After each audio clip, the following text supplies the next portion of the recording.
In 1918, a war ravaged the world, but something else was ravaging the world too. This was the influenza epidemic of 1918, and the tragedy killed millions around the world. Soldiers on the front in World War I expected gunshots, but instead got phlegm and high fevers. Doctors who had felt confident in the medical field were now dumbfounded against this newly dangerous disease. Even though it tragically killed so many, it caused enough soldiers in World War I to get sick that it triumphantly helped end a war that had already killed equally as many.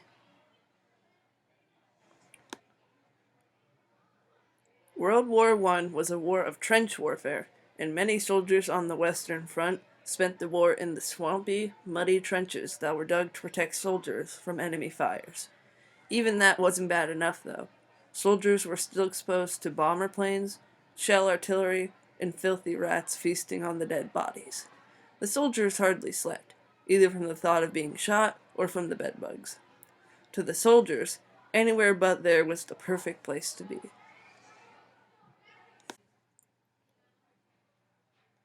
At the same time, the world was in the industrial age. During this time period, products became mass-produced, and new inventions were not all uncommon. This called for lots of human labor, though. Millions of workers migrated to cities to get jobs, causing cities to become way too overcrowded. Since there was so much production of products, a lot of energy was consumed, which caused city air to become polluted, and lowering people's health in the process. Medicine at the turn of the century became more advanced than ever. Doctors had treatments for diseases, cures for illnesses, and even better hygiene. Nobody feared that an unstoppable disease would come along. In 1918, a doctor from Haskell County, Kansas, reported unusual activity of the flu to the U.S. Public Health Service. A few months later, in Fort Riley, Kansas, a military fort used for training soldiers for World War I, influenza had struck the soldiers. From there, some of the sick soldiers were sent to Europe along the Western Front, taking the virus with them. Soldiers had arrived at the front ready to fire, but nearly a third of them ended up sick in bed with the flu at some point. Edward L. Coventry was a corporal in the supply company of the 88th Infantry of the 19th Division of the U.S. Army, and his squad fought in World War I. All but 3 of his squad mates died from the flu.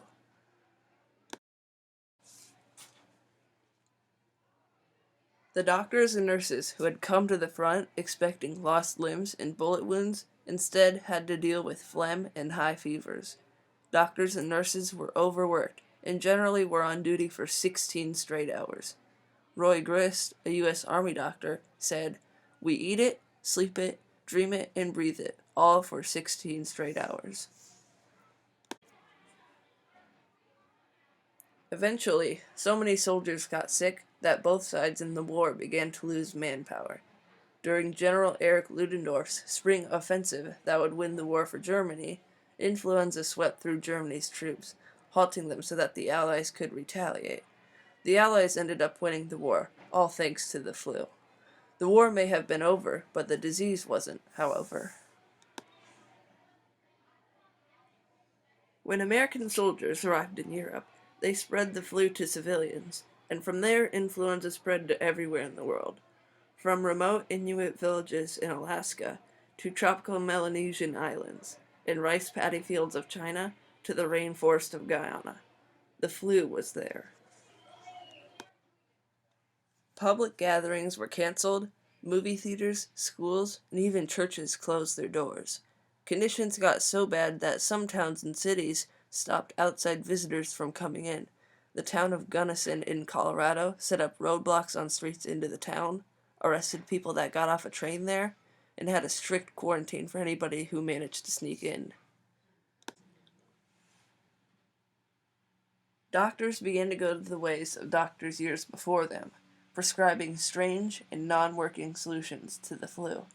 Most often prescribed was a mask that covered the mouth and supposedly blocked out the flu. Saltwater gurgling was a common practice for children so that influenza viruses would be rejected from entering the body through the throat.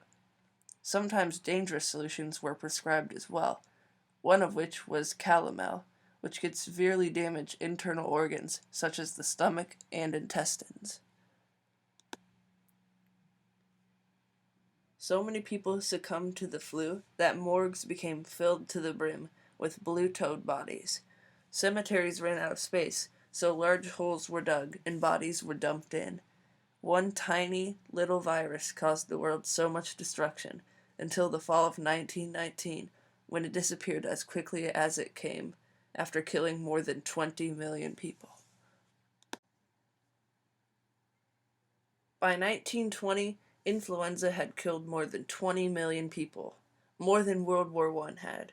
A children's rhyme emerged too. It went like this. I had a little bird, and its name was Enza.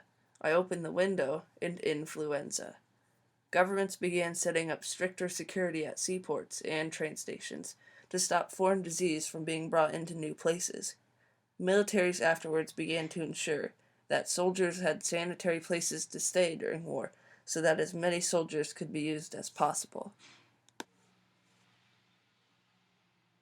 Victor C. Valjean, a surgeon and general of the U.S. Army, said in his autobiography, "The saddest part of my life was when I witnessed the hundreds of deaths of the soldiers in the army camps and did not know what to do. At that moment, I decided never again to prate about the great achievements of medical science, and to humbly admit our dense arrogance in this case."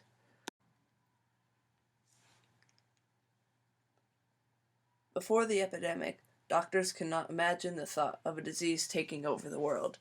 Now they realized that we had set up for an epidemic by connecting everywhere in the world and lowering people's health with pollution, and we were almost completely unprepared for it. They began to realize that diseases were changing, and they would have to change with it. A way to identify it had to become a way to prevent it, and a way to prevent it had to become a way to cure it, and a way to cure it had to become a way to end it. In 1918, an epidemic swept through the world. The disease, influenza, killed more than 20 million people and infected more than 100 million people. Soldiers on the front in World War I became so sick that they couldn't fight, resulting in victory for the Allies and defeat for Germany, since they had too few troops to fulfill their spring offensive. The epidemic, even today, remains one of history's deadliest events.